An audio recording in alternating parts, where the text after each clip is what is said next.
Mai come in primavera abbiamo voglia di sbocciare e di godere delle piccole cose che ci fanno piacere. Mettiamo allora lo sguardo su una piccola parte di mondo dove tutto è così bello, tutto ci parla di rinascita. Dove è il momento giusto per tornare a fiorire. Benvenuti a San Polo di Piave, nella sua primavera Sollia.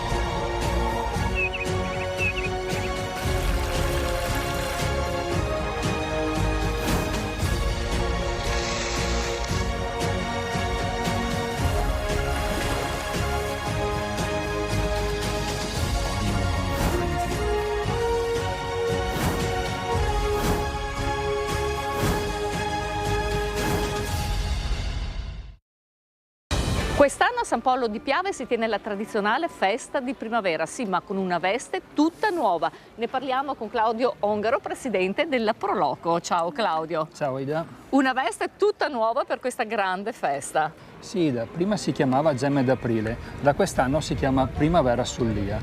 Abbiamo appunto voluto dare una veste nuova a quella che stava diventando un mercato più che una fiera.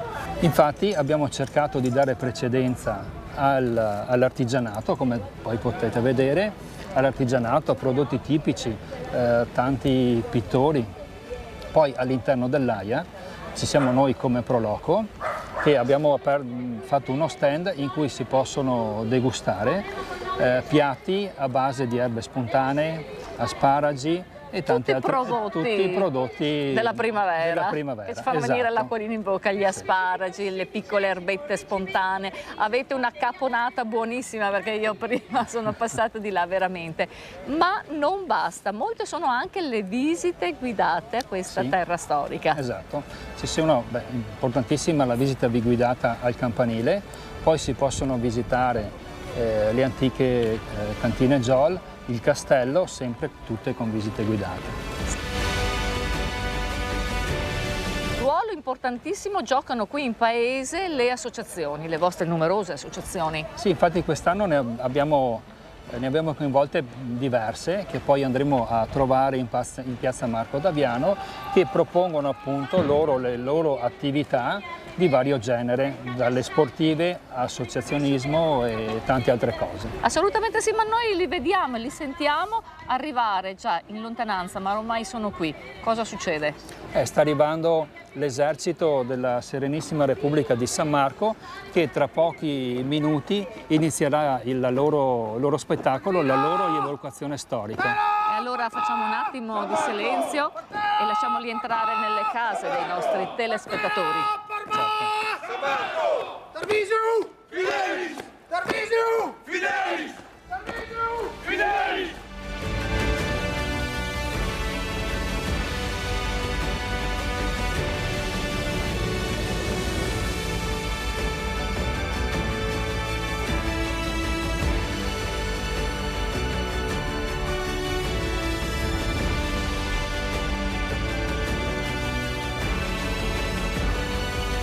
Ci troviamo nel cuore storico di San Polo di Piave e ne parliamo con Vinicio Cesana. Ciao Vinicio. Ciao Ida, è un piacere rivederti qui Grazie. a San Polo.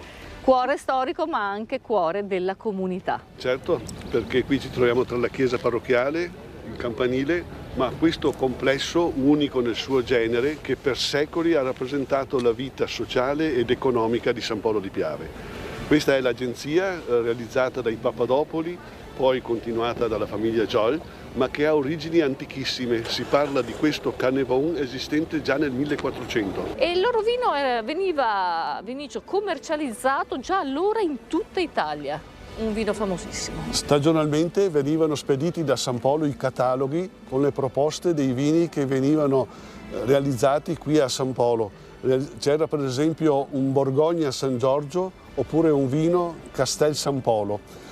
E con le proposte anche del vino raboso a seconda delle varie annate, addirittura un raboso invecchiato 14 anni con la dicitura medicinale. Vinicio, è corretto dire che una volta il vino invecchiato veniva preso anche come ricostituente? Soprattutto Sì, nei problemi di anemia del sangue oppure una partoriente che doveva riacquistare le forze, esatto. Naturalmente veniva consigliato 1 o addirittura anche 2 bicchieri di raboso al giorno.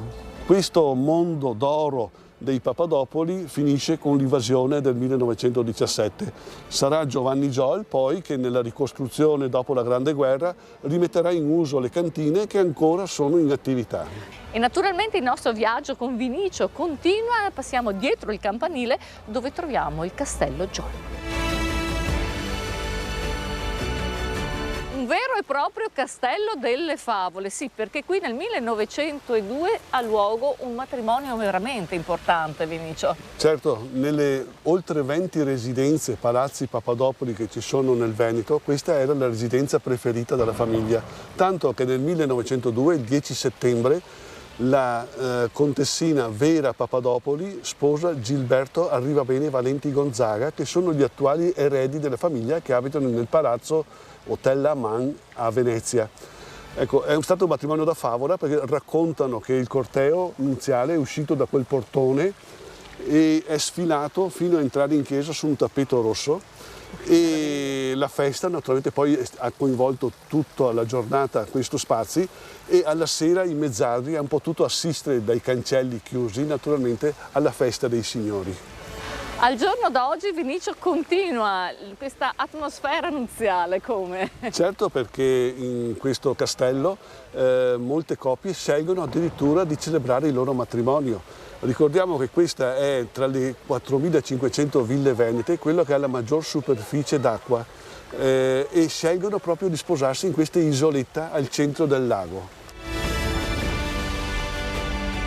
In questa giornata le visite guidate anche al campanile che noi vediamo alle nostre spalle. La vicenda dei campanili è tutta particolare qui a San Polo perché nell'arco di pochi anni, nell'arco di 25 anni, San Polo ha avuto 3 campanili.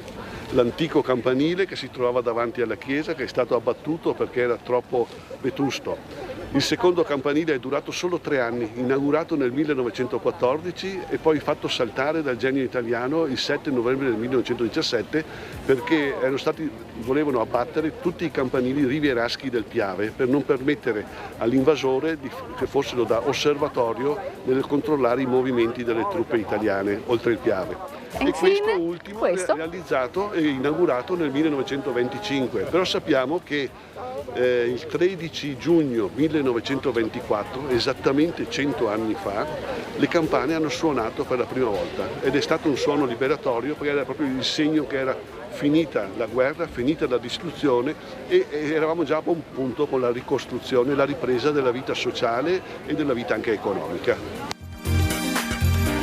E allora anche noi vogliamo salire i 175 gradini del campanile di San Polo di Piave, non solo per godere di questo meraviglioso panorama, ma anche della sua restante storia.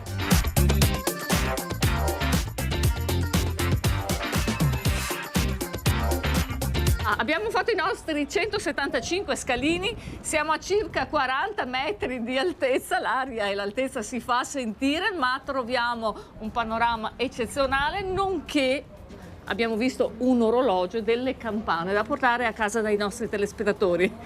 Sì, ora attualmente non c'è un vero orologio meccanico perché è comandato elettricamente dalla sacrestia. E queste campane che abbiamo sentito suonare?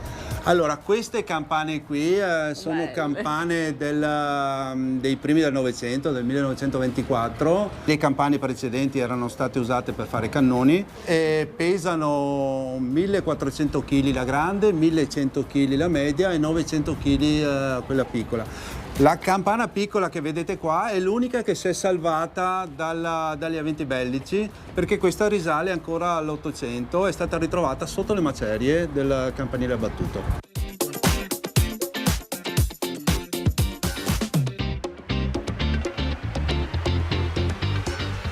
Ci troviamo in piazza Marco Dadiana e abbiamo le nostre associazioni che prendono vita. Qui ad esempio ci sono i giochi di una volta che fanno divertire grandi e piccini. Beh, sono importantissime le associazioni perché danno vita a una serie di attività sportive e non appunto all'interno del nostro paese.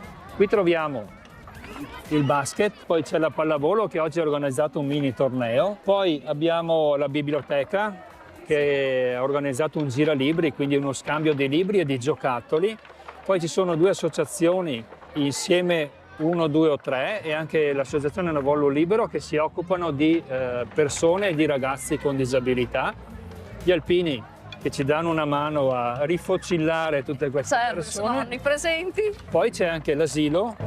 Sono sempre i ragazzi di un'associazione che vi hanno aiutato nello stand della Proloco, nella vostra osteria, a fare dei piatti veramente straordinari, tipo la caponata. Esatto, sì. È stata l'associazione Casa Vittoria, che si occupa anche loro di ragazzi Down, che hanno una struttura proprio qui a San Polo, hanno il ristorante e anche le camere per dormire. Pino, andiamo a vedere le macchine d'epoca, sì, perché questa mattina ne sono arrivate ben 70.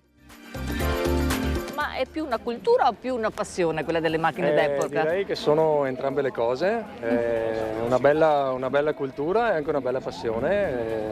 Perché una macchina d'epoca è interessante? È interessante perché è affascinante, è la prima cosa. Il fascino dei bei tempi secondo me, e poi ci sono un sacco di cose da scoprire. So che avete portato anche dei pezzi veramente importanti qui oggi. Assolutamente sì, è stata una sorpresa, sono arrivate tantissime macchine veramente belle, veramente belle. Era il 1963 e i cavalieri invitavano le proprie donne in questa bellissima macchina, la bianchina. Infatti, questa è la mia prima passione, la prima macchina che ho preso, l'ho trovata a Bologna e sono andato a prenderla e l'ho riportata a casa per strada. Con non poche difficoltà in autostrada perché non riuscivo a tenere una velocità adeguata. Però adesso è funzionante. Assolutamente funzionante. Cosa dici? Facciamo un giretto? Facciamo un giretto, ti faccio salire. Certo.